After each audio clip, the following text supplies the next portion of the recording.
So where people go to get their theology explains where their theology stands. In the case of the Judaizers of the world, they would rather go anywhere than to Paul to get their theology, because Paul will completely blow away all of their arguments very clearly, very precisely. And, they read those things. And I've seen people that take the simplest book that Paul has written. I really believe it is the simplest book that Paul wrote, is the book of Galatians. It's so clear that if you read it without any bias, any presuppositions at all, you would have no doubt what Paul is saying. And yet people will analyze it and come to completely different conclusions because they already have it in their head that you must obey the law of Moses. And so whatever Paul is saying, it has no relevance to what they're actually, his words have no relevance to what they actually believe, because they can't make the two coincide. So they just ignore what Paul is saying, or they say it doesn't say what it says. Anyway, God gave the people of Israel a body of law, which is termed what? It's called the law of Moses. Okay, that's what it's called.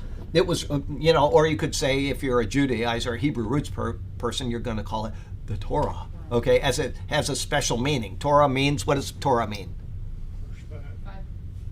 Well, I'm asking somebody who speaks Hebrew. Instruction. It's instruction. Torah is instruction, right? It's raining again. Thank you, Lord. Wow.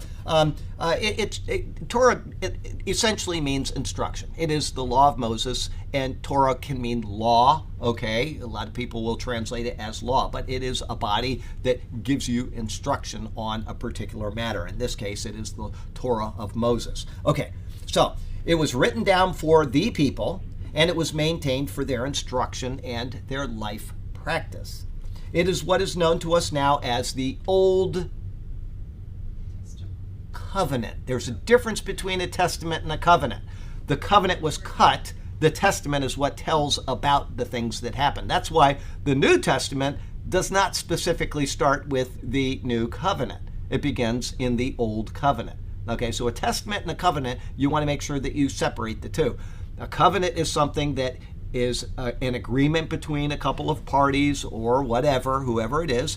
And in many cases, a covenant involved actually sacrificing an animal and you passing through the parts of the animal, saying that if I don't do or fulfill the requirements of this covenant, may what happened to these animals happen to me, etc. Okay, a testament is something that explains like a will, or it is something that lays out the parameters of something. So the Old Testament and the Old Covenant are not the same thing. Okay, and the New Covenant came after the introduction of the New Testament, at least as far as the Bible is written. So kind of get a feeling for the difference between the two. But the law of Moses is known as the Old Covenant. There are other covenants in the Bible. Okay, God made a covenant with Noah. He said, do this thing. And he made a covenant with Noah. And he made a covenant with David. And, you got these covenants that are going on in the Bible.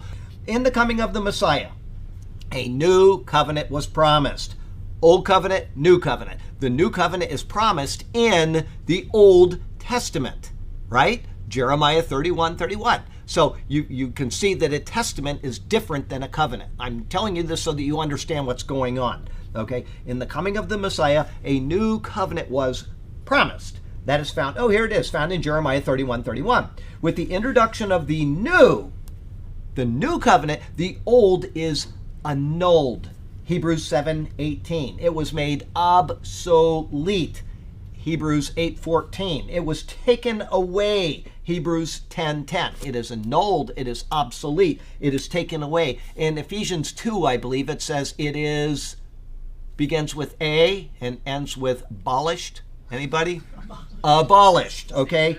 Abolished means it's done. It's gone. It's completely eradicated, okay?